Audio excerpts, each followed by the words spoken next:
What up, y'all?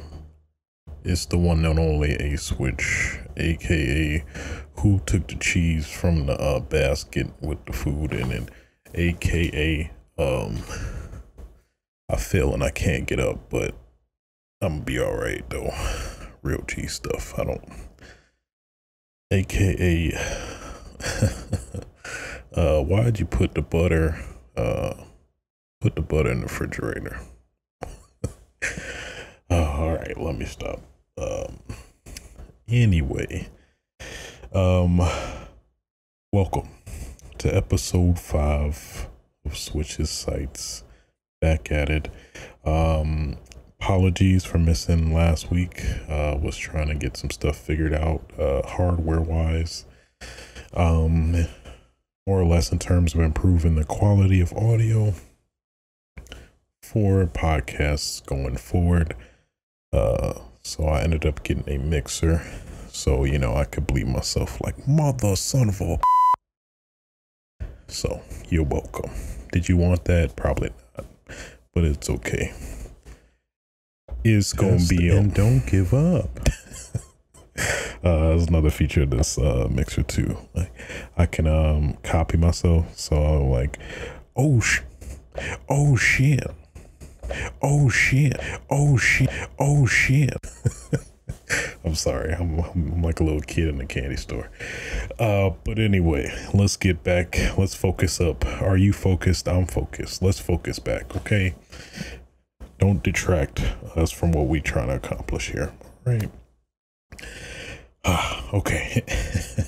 So, first topic of discussion is actually, let me turn my audio down because I'm not liking the this echoey effect, like I'm in a theater or a actually a theater. Let me do it. I got that effect too. Coming live from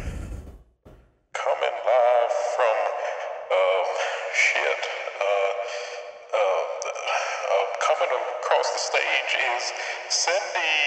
Everybody give it for Cindy and her candy yams. Yeah. I'm sorry, I'm having too much fun with it, but you get the idea. So hey, who knows, I might improvise with that. You never know. Yeah. So all right, enough sidetracking, okay? Enough distractions. First topic, I'm gonna try to catch up with all the stuff that happened last week.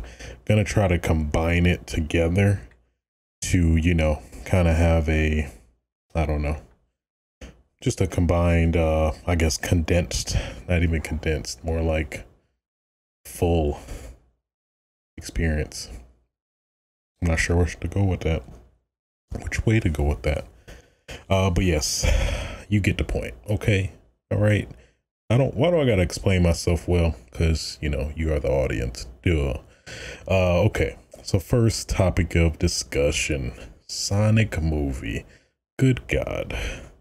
So, something like surprisingly, as in a miracle, but is that even a word? A miracle happened, in terms of the movie Sonic. So the director of Sonic, his name does not come to me, but he surprisingly sent out a tweet.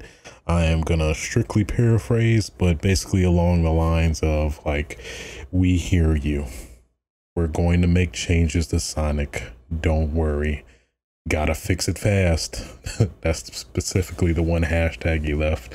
But generally he said that basically they're gonna make changes to Sonic's character design. So that is probably a first in ever in terms of outside of games, movies that I can recall where somebody, like, you know, responded to fan reactions and then like immediately decided to make immediate changes to a movie that's, at least in this case, considering the trailer and stuff, well, is set to come out in November. So that is pretty amazing, but I have to give a lot of respect to the guy. He did, man, because it takes a lot to do that, especially considering how much it's gonna cost to do all the extra work and the additional stress that people are gonna have to encounter to make the deadline. It's gonna be crazy. But I mean, when you kind of look at his design, the design of Sonic, he's just like some weird humanoid creature from Mars or something. So I mean, if it results in a much better enjoyable movie, I think it'll be, I think the ends kind of justify the means in that respect. But yeah, so big ups and credit and respect to the guy. That takes a lot to, you know, go against the adversity of everybody, you know, in a huge disagreement with the design. But when you think about it, you know, as a movie, it's kind of I don't know, it's kind of a thing that you have to kind of consider. And I don't know, like, yeah, really, that's pretty much it. Really, just to, you know, to take constructive criticism, even though a fair amount probably wasn't. But I think he generally got the concept, because you are messing with like a well-known, established video game character that's I'd dare I say just as popular, not just as popular. Mario is probably slightly popular as, like, you know, a video game character that, you know, anybody on the street will recognize. But still, you know, that was like Mario movie levels of just drastically changing something. So either way, great decision to kind of make that change and improve on what was kind of already been, you know, look like a train wreck.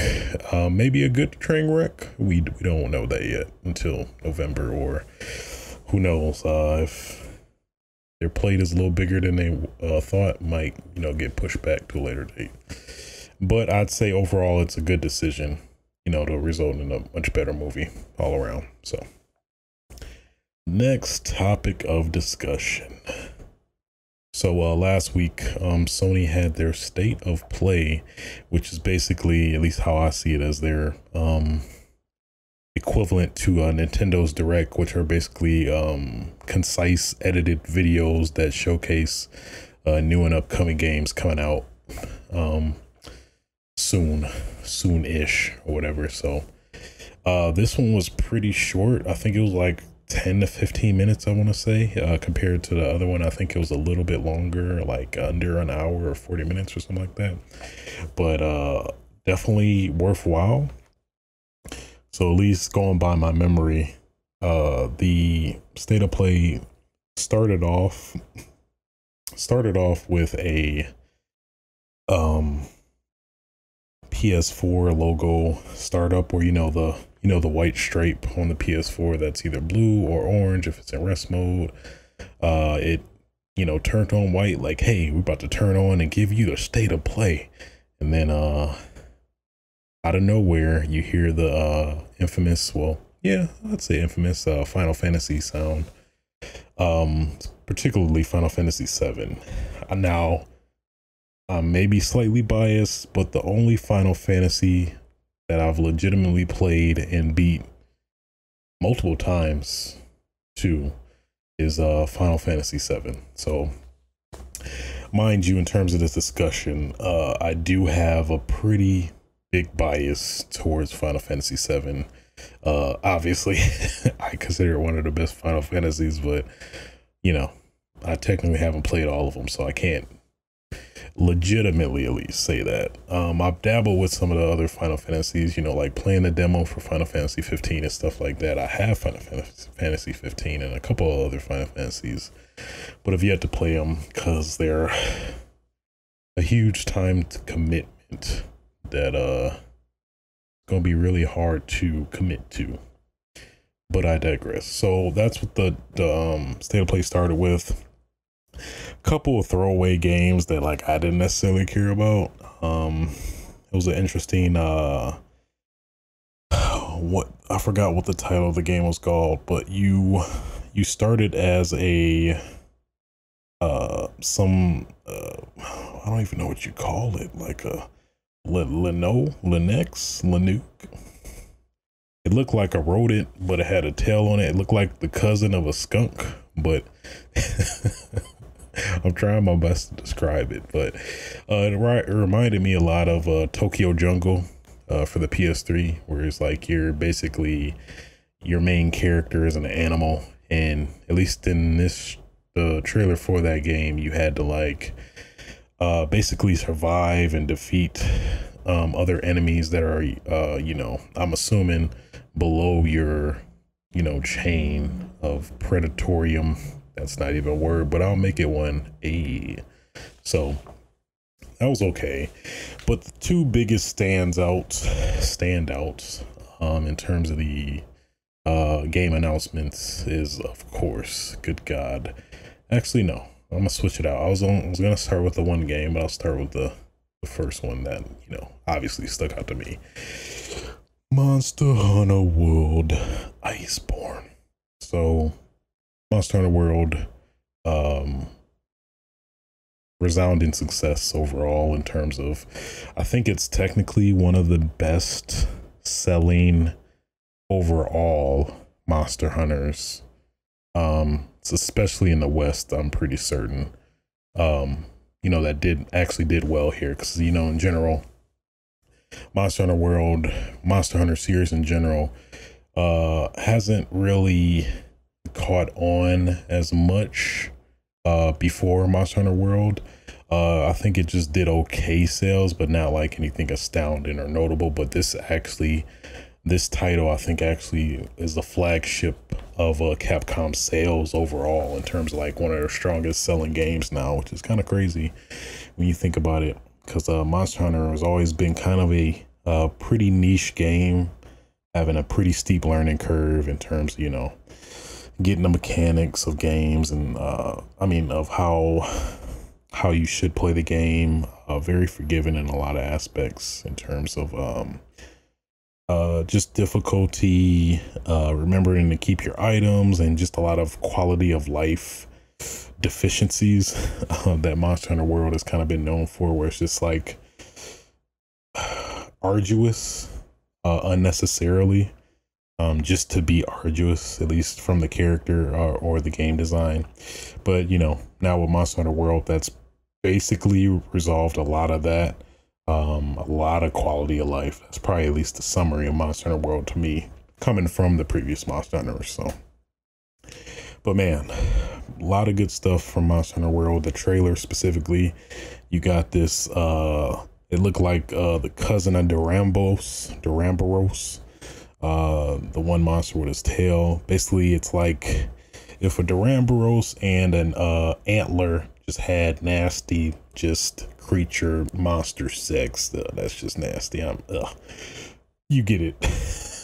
Well, basically, its characteristics is that I think the biggest, feature of this monster is that it can carry a lot of stuff with its antlers when it charges, kind of similar to Diablos, but with the caveat is that whatever it picks up along the way is basically in its advantage towards you. So that's just something to be mindful of whenever you're fighting it. So that was a pretty cool monster. What was the other new one? It was some other new one. Oh, it was one that looked a lot like Zamitros, like a slimmer version of the Zamitros, but it looks to be totally different. I'm trying to think what it was closest to in relation. But yeah, it's pretty unique. Didn't have anything that stood out, at least. It just reminded me of a very long distant cousin of Zamitros, basically. So take that for what it is. But that was cool. It seems like they'll have some beef, because they showed like Monster Hunter World fashion, the monsters coming and fighting each other and stuff like that, which is always cool. Really cool, unique feature for Monster Hunter World in general. So that was awesome. And then of course They had to bring him back. Nargacuga back in this bitch. Nargacuga, goddamn you, Nargacuga. What you doing here? Why'd you get here? Nargacuga's back. They show a little bit of him fighting Rathalos. So you can definitely see a little bit of that fighting. A couple other features they at least announced. I'm kind of drifting off to their separate trailer because they had a separate video announcement thing for Monster Hunter World Iceborne that went in a lot more detail outside of the state of play. So I guess I'll cover that too, because they basically covered you know, the added features, because now you're at least what the DLC expansion leads on is that you're going to be in a expansive ice or snowy based region of the Monster Hunter world. I forgot the literal term, but it's basically, they make it seem like a whole huge new area, but it might be smaller than that, I guess. They didn't really go into too much detail in regards to that, but they said this is going to be a substantial update. They confirmed G rank, or they call it master rank in Monster Hunter World now, so that is going to be an addition. You can also now use your slingshot in combos, which is really cool, because you know, traditionally in Monster Hunter World, you have to unequip your weapon and then shoot your slingshot, but now during combos you can do it. So what they showed in the trailer at least is that there's a Mitros monster, I cannot remember his name, came up. You do one combo, one hit, then he flashed in between the combo, and then he charged up his great sword to do, you know, the traditional last attack, you know, for the great sword peoples in there that will know what I'm talking about.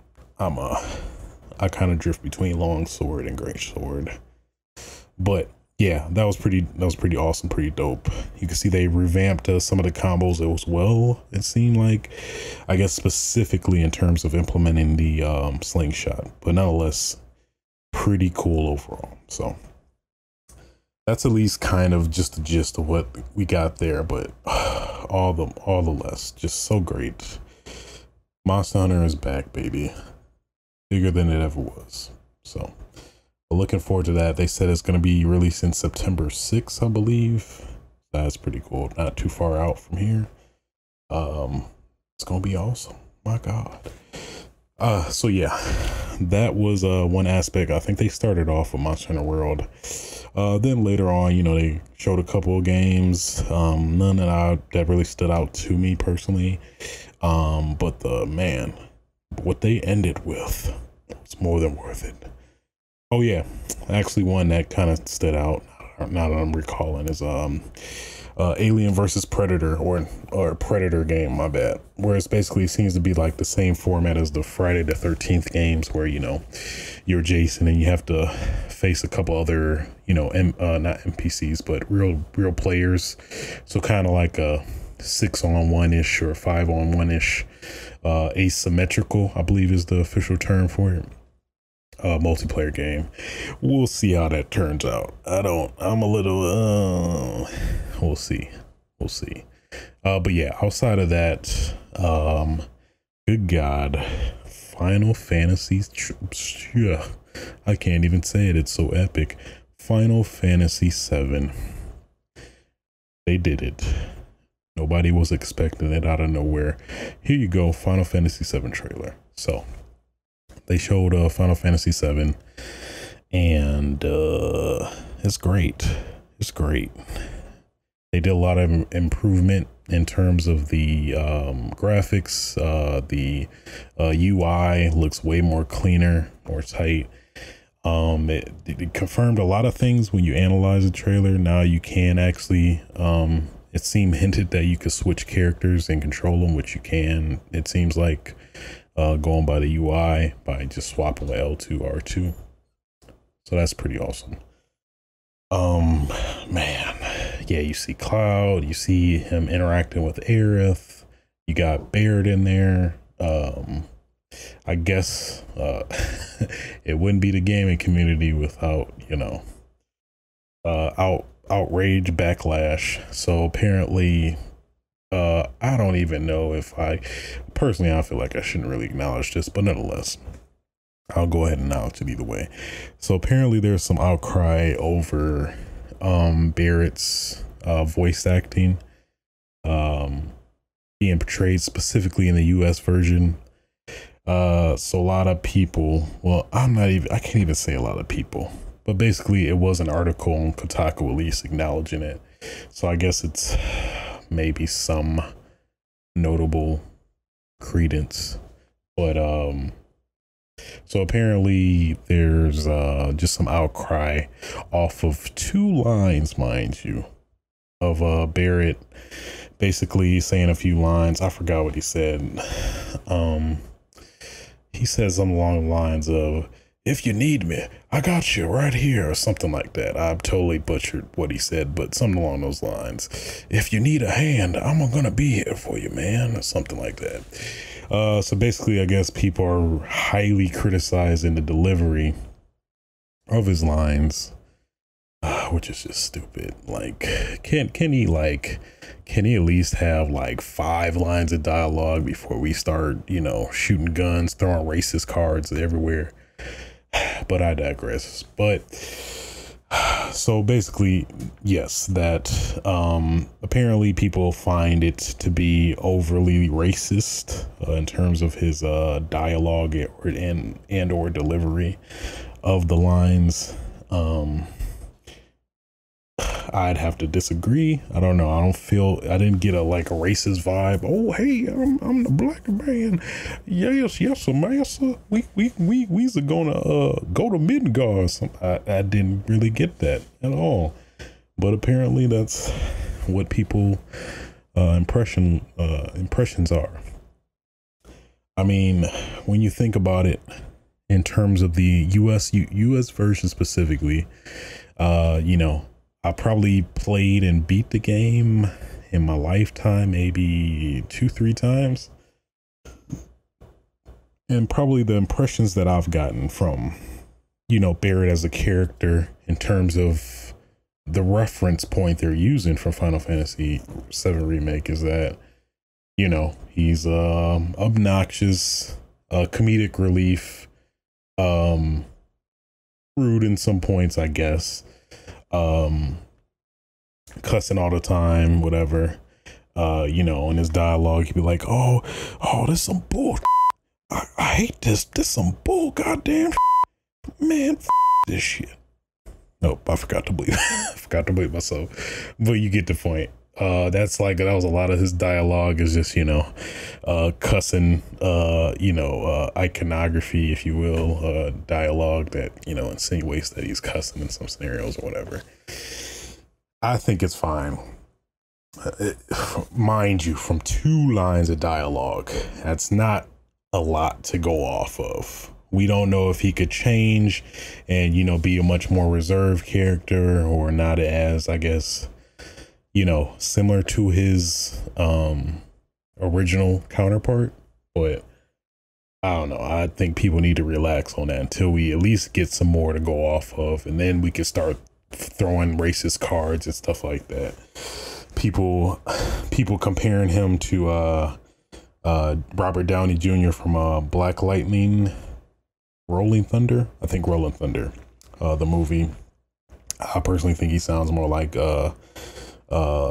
Foghorn from Black Dynamite, without the rhyming. But I don't know, maybe that's me. Overall, I'm fine with it. I'm fine with it from what I heard, the 2 dialogues of dialogue. So, but overall, pretty much like where the direction is going. Seems like they're still going with the episodic route of releasing this game, which is kind of sad. But then when you think about it, it's probably would take what, 2025 until the full game were to come out, if they were to go that route, knowing the director of this game, you know, track record in terms of, you know, a lot of numerous delays and things of that nature. So patiently waiting for that greatness. They did say there's going to be more in June, you know, regarding the maybe more, obviously more information. So who knows, maybe a shadow drop demo next month. That'd be pretty tight. I think everybody will be like losing their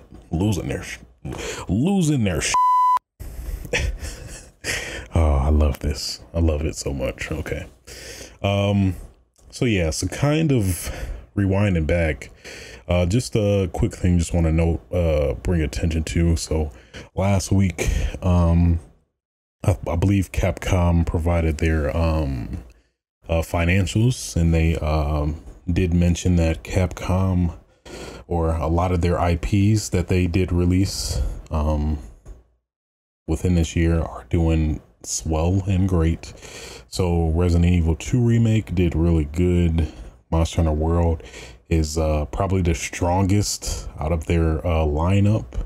Devil May Cry did pretty good, better than they expected. So all in all, Capcom's on top, baby. Tap Tom is back where it's at. You know it. That's good to know. Good news. At least it seems to give them an idea, or, you know, reception, like, hey, these games we do love, and thank you for finally releasing them. So all in all, great job, Capcom. You are doing a bang up job recently, except this Monster Hunter World Iceborne DLC. I forgot to mention that. Goodness, $40 for an expansion? It better be substantial. And then I think it's supposedly 50 for if you want the deluxe expansion. How does that work? I don't know. And then like a full-fledged 60 for, but I guess it technically comes with the main game if you didn't pick it up already. So I digress. You pushing it, Capcom, but I love it. I still love it though. But nonetheless, just wanted to make a quick note of that. Moving on, next thing, so recently this week, actually today, the director of Splinter Cell, the Splinter Cell series as a whole, name does not come to me, unfortunately, but he did, he accidentally, quotation marks, said that, oh yeah, we're gonna announce a new Splinter Cell at E3, blah blah blah, and then he hashtagged all of the other Ubisoft's games, like, you know, For Honor, Rainbow Six, Ghost Recon. I was like, okay. Then I guess he kind of reverted back on the tweet saying like, oops, I shouldn't have said that.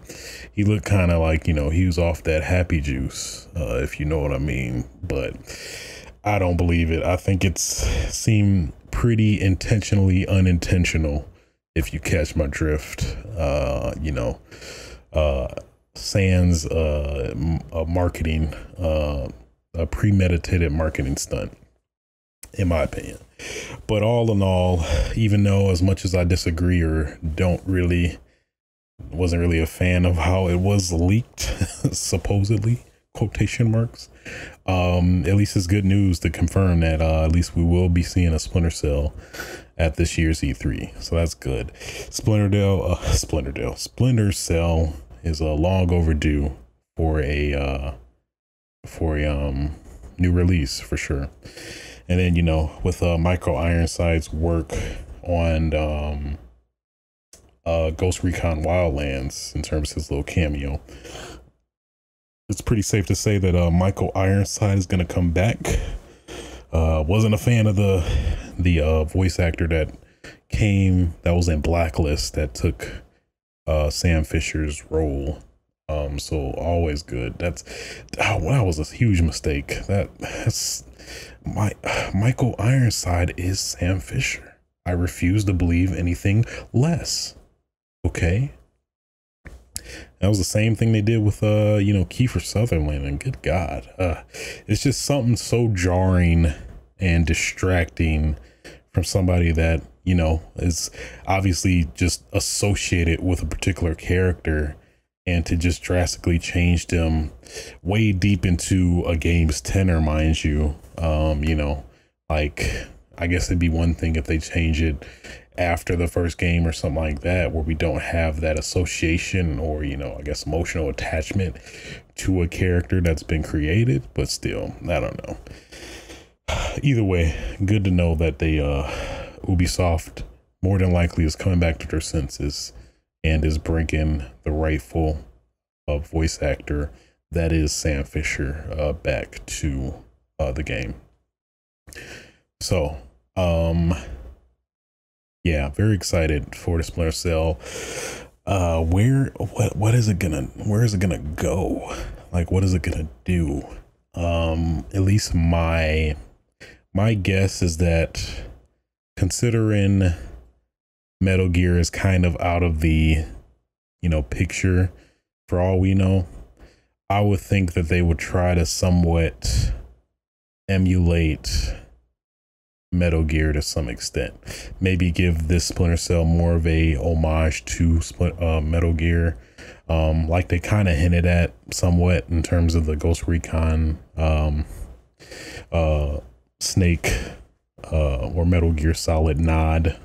I forgot what it was in particular, but basically it was a subtle nod to the Metal Gear series, like Rest in Peace Snake or something like that. I think that's what they said, but it was something along those lines, basically referencing and acknowledging the foundation that Metal Gear Solid put in place for, you know, Splinter Cell to kind of make its way and make its own path. So thought that was pretty cool. But yeah, I don't know.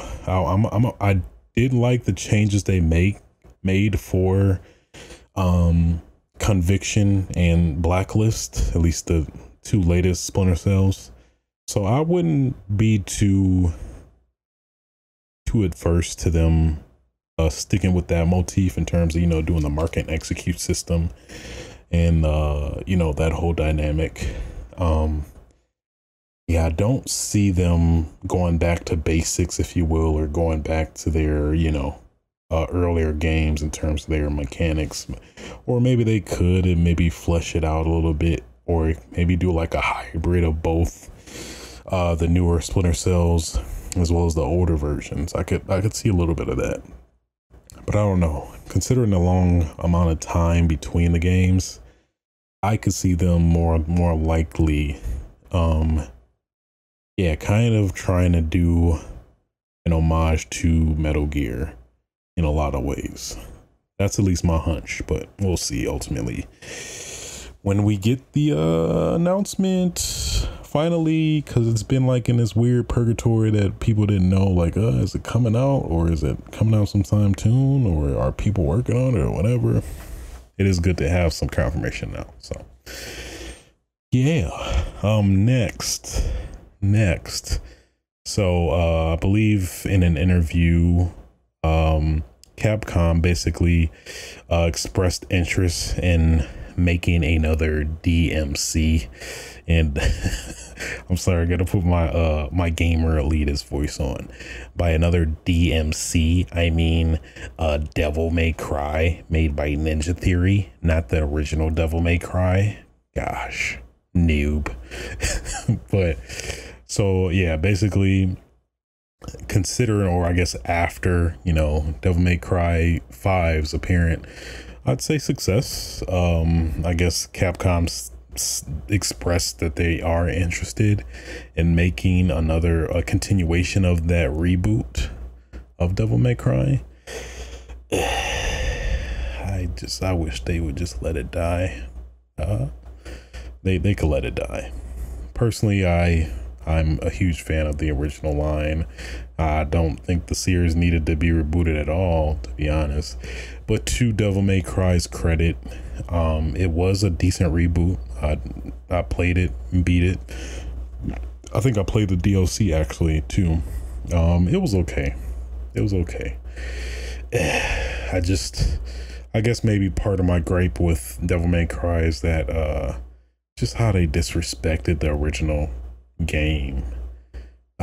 Dante saying what he accidentally got a mop on his head to look like the original Dante. He's like, not in a million years. How, dude, you son of not in a million years. You son of mother. I'm sorry. That kind of gets me. I don't know why, but I don't know. Just the fact that you gonna disrespect a series you came from, I didn't appreciate that at all. So, reboot edgy Dante. You could burn. You son of fucking stupid. Sorry. Okay, I'm done. But I digress. But yeah, I hope they don't do that. I mean, I guess it would be okay if it wouldn't really be okay because it'd just be more confusing for like the casual gaming audience. Like, okay, so y'all just released Devil May Cry 5, so now there's Devil May Cry 2, but why would, so that's actually 2 from the original, or it's a reboot, but it's gonna be a reboot with the current series? It's just too confusing in my opinion. So I guess if for some reason they're not able to make Devil May Cry 6, I would settle. I wouldn't be happy about it. I'd be me mugging edgy wannabe Dante, but he not Dante. You stupid.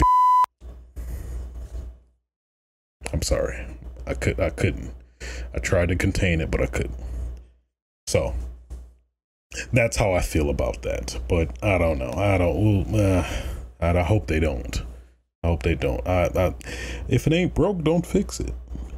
But apparently they want Ninja Theory, who recently got bought by Microsoft, to make it, if anybody. So they wouldn't want anybody else to develop it. So that would be a conundrum anyway. So it would end up being a Xbox exclusive more than likely if it were to happen. So, which I doubt. Capcom like their money. They don't like to tie a game to a specific console for the most part.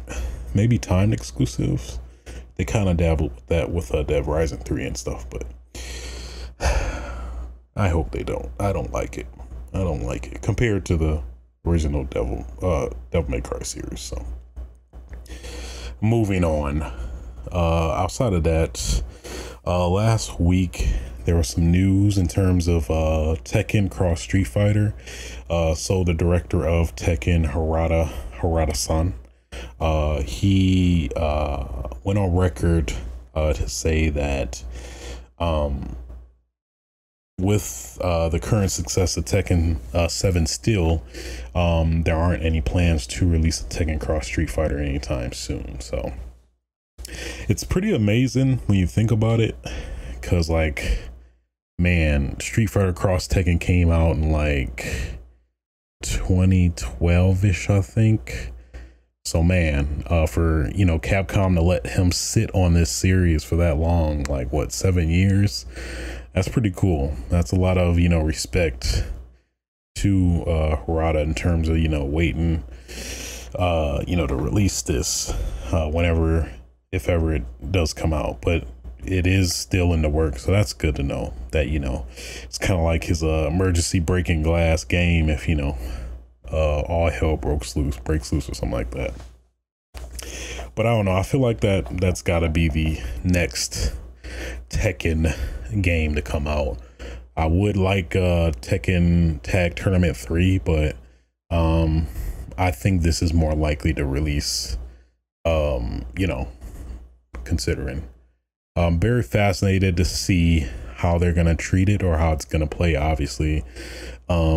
Since I am more of a fan of Tekken than Street Fighter, but we'll see. Not gonna hold my breath, but I want to hold it a little bit. I'm not gonna hold it fully, but I'm gonna just hold a little bit every day. And and I'll just be constantly reminded, Tekken X Street Fighter, Tekken X Street Fighter. But yeah, so at least it's not like dead in the water, but it is good to know that he acknowledges that it still exists and that, you know, it'll happen someday, but not anytime soon. That's fine. So next topic of discussion, Call of Duty announcement in June. God, I'm hyped. So I think, considering the release cycle of the Call of Duty games in terms of the developers, I think it rotates between 3 developers currently. So let's see, Treyarch came out last time with Black Ops 4, and then Sledgehammer came out before that with World War II, Call of Duty World War II. And then before that, it was, oh man, Ghost? I don't think it was Ghost though. Was it Infinite Warfare? Well, explains why I forgot about it in my head, but okay, yeah. So it's Sledgehammer, Treyarch, Infinity Ward. So Infinity Ward's up with their next game now. So I think a lot of rumors are pointing towards Modern Warfare 4 and Modern Warfare 2 Remake, which at least from what we I believe rumor, I'm not sure if it's officially confirmed, that it won't include the multiplayer component for obvious reasons, to not compete with its own game. Because I think the same happened with Infinity Warfare when Modern Warfare, original Modern Warfare Remaster came out, and it did have the multiplayer component. And I think given the subpar reception to Infinite Warfare, a lot of people instead played Modern Warfare Remastered over that.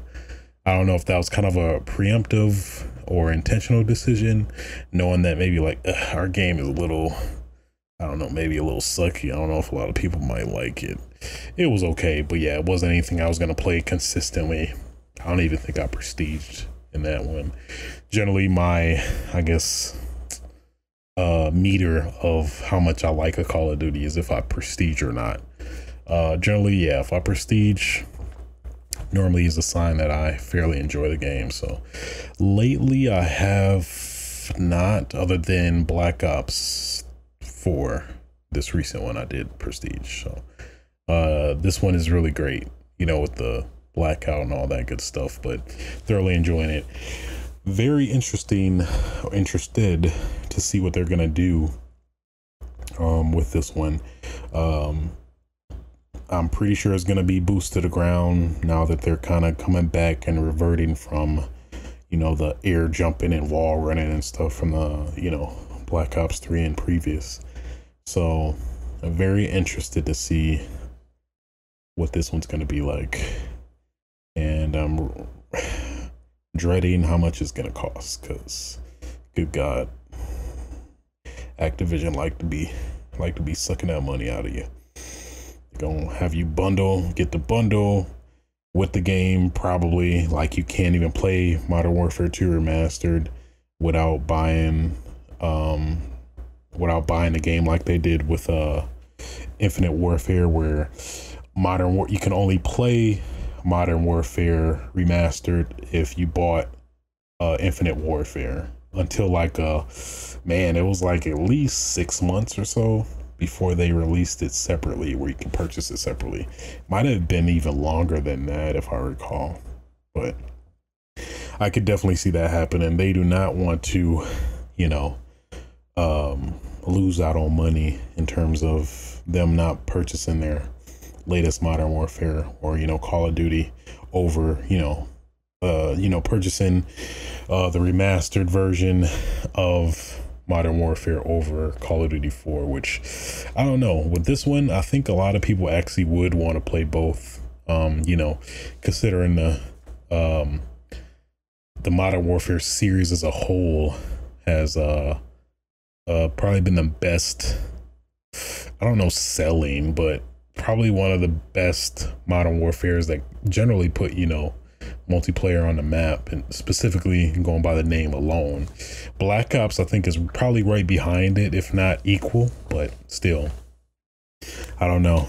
To put a name of Modern Warfare 4, that's gonna say a lot in terms of, yeah, just in terms of overall, like, you gotta bring it if you're gonna consider yourself Modern Warfare 4.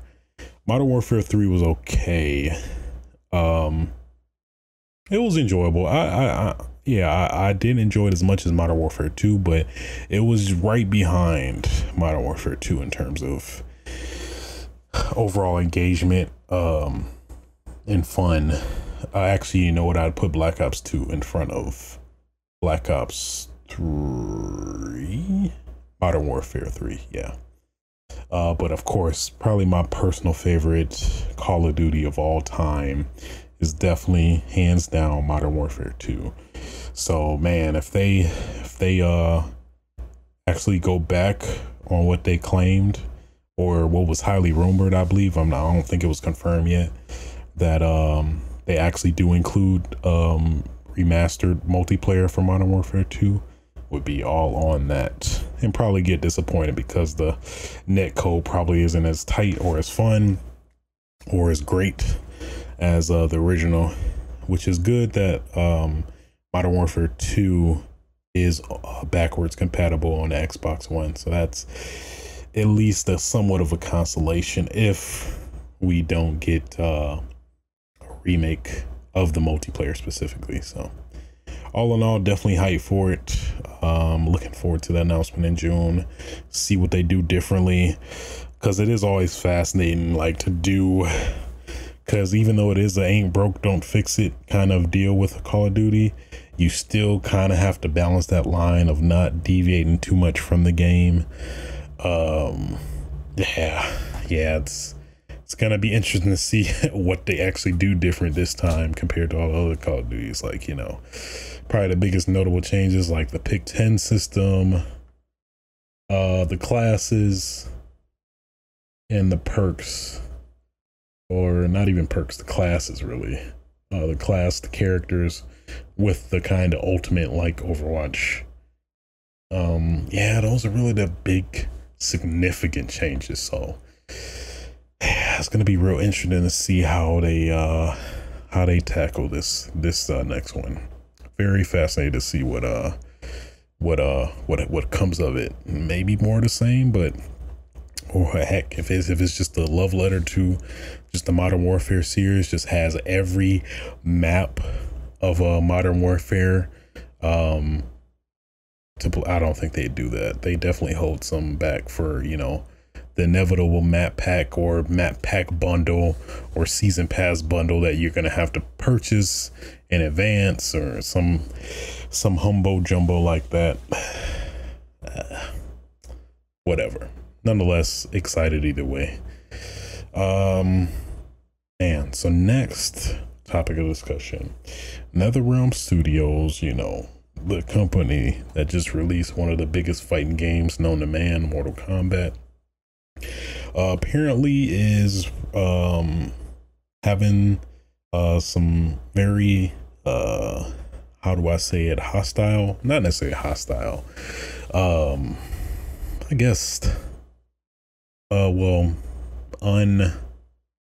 unfit working conditions. That's probably the best way to describe it. So kind of in the same lines as Rockstar with you know, employees, they have apparently Netherrealm Studios is kind of falling in the same suit with the development of this game. And I think they mentioned Injustice 2, I believe, in an article with Kotaku regarding this. So apparently you know, I believe they were using a workaround in terms of their employees, because I guess they said supposedly they never fired an employee or something like that. I'm totally paraphrasing on some of this, but in terms of the general concept that they contracted out a lot of employees, and then as a loophole, you know, you're a contractor, so you're technically not a full-time or employee with us. So, you know, technically I think they've been abusing that kind of loophole in terms of how they're reporting their workplace in general. So another thing to note that I found interesting is that actually when you think about it, it makes total sense, is that in regards to some of the artists and developers that worked and more than likely had to do research, obviously, to, you know, get a sense of how to create the most insane, crazy, jaw-dropping, disturbing fatalities, that actually a fair amount of them had to, you know, needed some psychiatric help, which it's crazy when you think about it, because, like, you know, they had to, I believe some of the examples is that they had to, you know, see or visually, you know, see animals get mutilated and, you know, intestines ripped out and stuff like that. Not sure how exactly, but maybe just some, you know, scientific video possibly, or maybe a little bit of both of, you know, random videos online that may just expose some of that violence. But I can only imagine that that gets to you, because, you know, some of these videos online can be pretty damn disturbing, just, you know, having the overall realism of knowing that, like, you know, it's not a movie, it's actually a real life person, like, you know, people getting beheaded like in real time and stuff like that. That can definitely do a lot. I can only imagine. So man, hearts out to those folks that, you know, are running into those goodness scenarios. Oh man, at what cost to satisfyingly, you know, fatalitize, I'm gonna make it a word, okay? Fatalitize your opponent. It's like now whenever I put a fatality on somebody, I'm just gonna, like, in the back of my head, just gonna think like, oh man, somebody actually went to psychiatric help for that. That's, and then in turn it's gonna kind of make me feel guilty, and then I'm just not gonna really feel obliged to do fatalities anymore. But oh man, that really does suck. So, but yeah, thought that was very interesting thing of something that happened. But next, I guess we'll discuss what I've been playing / watching lately. So playing wise, man, try to remember. Honestly, it's been somewhat slim pickings recently. At least the game that I've been playing that I recently completed was Sekiro: Shadows Die Twice. I was frustrated with the game at one point, but I was like, you know what, Switch, get your ass back into gear. You're gonna beat that game just to prove yourself as a legitimate gamer, okay? You're gonna do it. And I did. Some of those bosses, man, towards the end of the game gets really, really hard, man. Not even gonna lie to you. Like, it got to, it's at times it felt way harder than you know, the original From Software games like Dark Souls and whatnot. But it's hard to gauge, because I know the current discussion, if you will, is that people are debating your I don't know how to describe it, like debating if the difficulty of the game compared to, you know, Bloodborne or whatnot. So I don't know, it's hard to say, really. It's easy in some aspects, but it's harder in others. specifically the parrying. I'm trying to think it out. So like specifically for the parrying, if you don't know how to parry in this game, you're not really gonna technically be able to beat the game, especially the last boss for sure. That can be pretty hit or miss for a lot of people, I'd assume, because it does involve a lot of reaction time. Then, you know, you're fighting the display lag on your TV and stuff like that. So it's a lot of factors that do come into, yeah, parrying in general. So if you don't know or can't get down parrying, you're going to have a really hard time. I forgot. It's some, was it South Park? It was this instructor, or the one episode where they're on the mountain and they're skiing, and then if you don't pizza, and if you don't know when to pizza, you're gonna have a really bad time. All right, I went on a whole different route there, but nonetheless, yeah. So I don't know. I died a lot for sure. I'm trying to gauge in terms of my death count total. It had to be up in the 400 to 500 range, I think. 400 to 500 range for sure. Oh man, I was getting frustrated for sure, but after a lot of repetition and actually memorizing the boss's tendencies, and also getting this one technique that I should have got the whole damn game, probably would have made it way easier, was the Ichimonji double. I'm gonna tell you that right now. You better get that shit. Do it instantly. Do it instantly. Do it as soon as you can.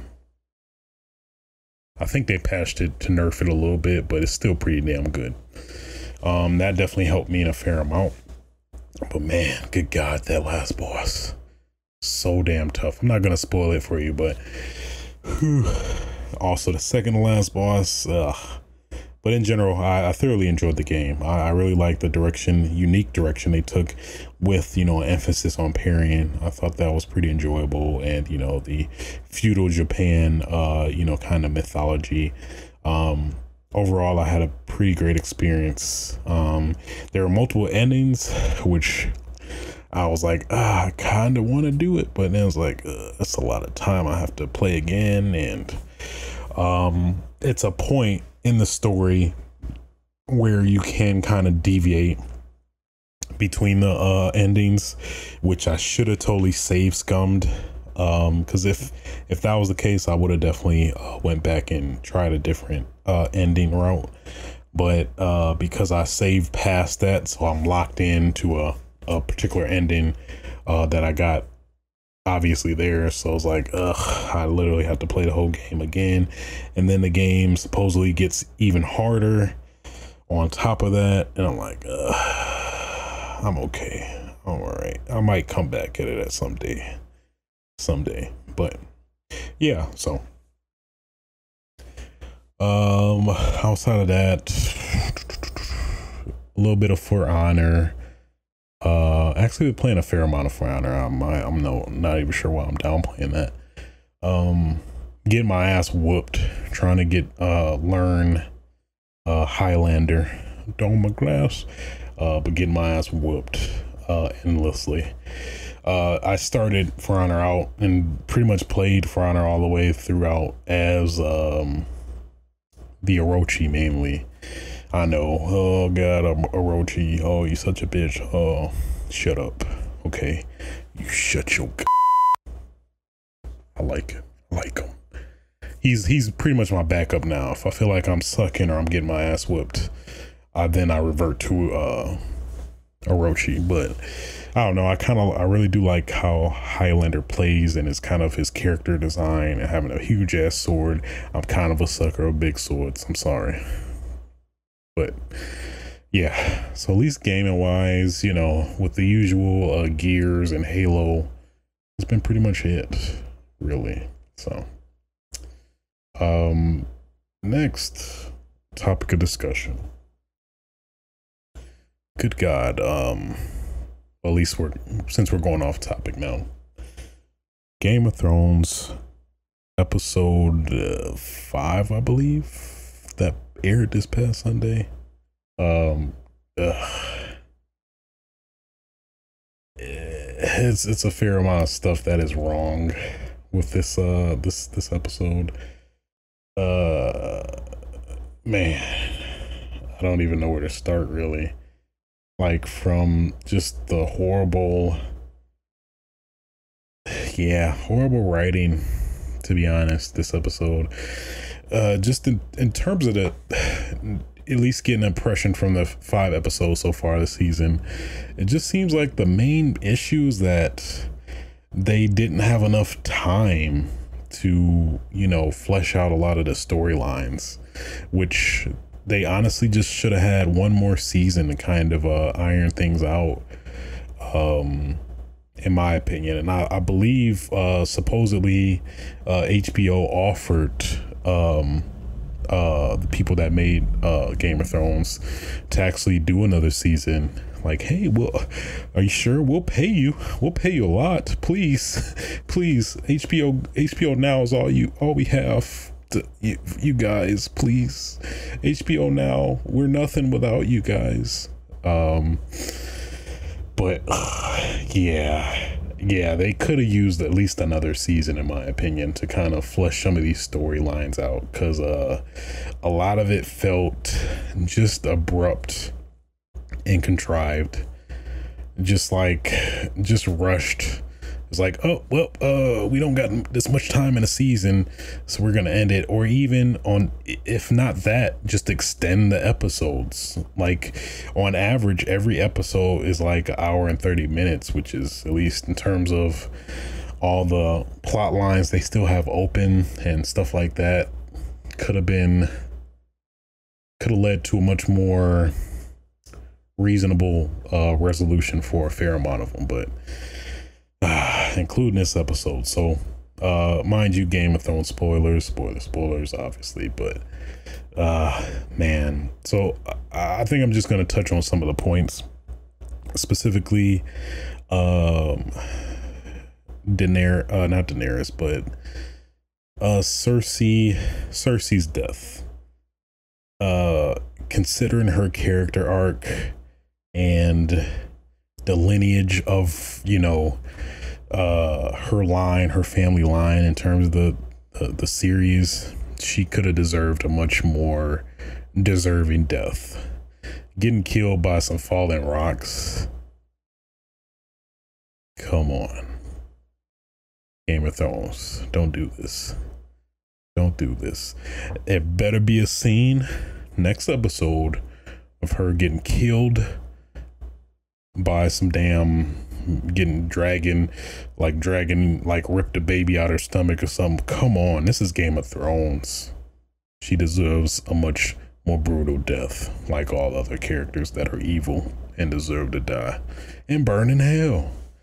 So yeah, that's probably I think a lot of people's biggest gripes. She deserved a much more fitting death than, you know, getting technically one of the best ways to die, in the hands of her incestual lover and brother, Jaime Lannister. Yeah, that was not good. I don't know if they leave it open for them to still be alive, but it seemed pretty apparent they were dead. I could kind of maybe see an angle that they're still alive in episode 6, maybe, but it seems pretty apparent that they're dead. They died there, but who knows? At least from what we know or what was presented to us, that was a pretty horrible way for them to die, in my opinion. It wasn't really deserving, specifically of Cersei, to die. Jaime too, I guess. He could have got it. I wouldn't mind either, because, you know, push freaking Bran out the damn tree and crippled his ass. Next topic in terms of this, or point, is Daenerys, at least I guess, going mad, if you will, and, you know, deciding to actually kill everybody, even though, you know, the castle surrendered. It was, I respected it, but it didn't feel earned, I guess. But when you kind of think about it a little bit more, she does almost have every reason to do so. You know, Jon Snow is not giving her any ass now, because now he feel awkward that you know, I'm kissing my aunt right now, you know. But then you have pretty much all of her advisors turning on her, plotting to kill her to give Jon the throne. Then you have well, you know, her losing Missandei last episode, and then also obviously the fear that, you know, that obviously Jon is the rightful heir to the throne, in terms of the, you know, Targaryen throne in general. So I mean, she technically does have every reason to kind of go mad and evil, but I guess I just don't want it to happen more than anything. That's probably more so how I'm feeling, but it was okay, I guess. I don't know. In general, this episode could have been written better. I know a lot of people had gripes in terms of not seeing Daenerys after she did start to turn on everybody. And I guess, you know, with the little quib of the episode where it seems every episode has the explanation of their writing, like, we chose to do this decision because, you know, we did. So there, where, you know, basically they wanted to capture just the terror of everybody in the city, feeling the wrath of the dragon. They could have you know, could have played in her head and see what she was going through in terms of her, I guess, descent into madness, if you will. But all in all, yeah, I don't know. I don't think it's really any way to really end this this series in the best of terms or in a fulfilling way. But we'll see. I don't know. They got one more episode to try to make all that make sense or resolve somehow, but I highly doubt it. We'll see though. Yeah, it wasn't great. It was okay. The battle between the Mountain and the Hound was pretty cool though. It was pretty awesome. How they went out though, okay, I guess I can't kill you, so I'm just gonna kill myself with you, even though you may still be alive in the fire, maybe. No. Yeah, I don't know. It was pretty climactic fight, but I don't know. Yeah. Nonetheless, yeah. That's at least generally my thoughts on episode 5 of Game of Thrones. One more episode left. So now everybody can stop ranting and raving. Well, more or less ranting, in particular with this season. They honestly could have they needed one more season, I feel, just to make everything make more sense, be more fleshed out. It could have used at least one more season, I think. Nonetheless, there is always the prequel that is in the works. So we'll see how that is. I don't know. It's probably gonna give me the Fear the Walking Dead vibes, where it's like, yeah, this is a consolation, I guess, but I'm not really a fan. I don't know. I guess if they, you know, include more incest and killing and gratuitous violence, maybe, I guess, I don't know. Better writing might help. I don't know. But yeah, so all in all, that's pretty much what I have been up to. Still trying to get some type of uniformity in terms of getting a regular schedule for this podcast. My goal, I believe, is to try to get these out every Wednesday/Thursday.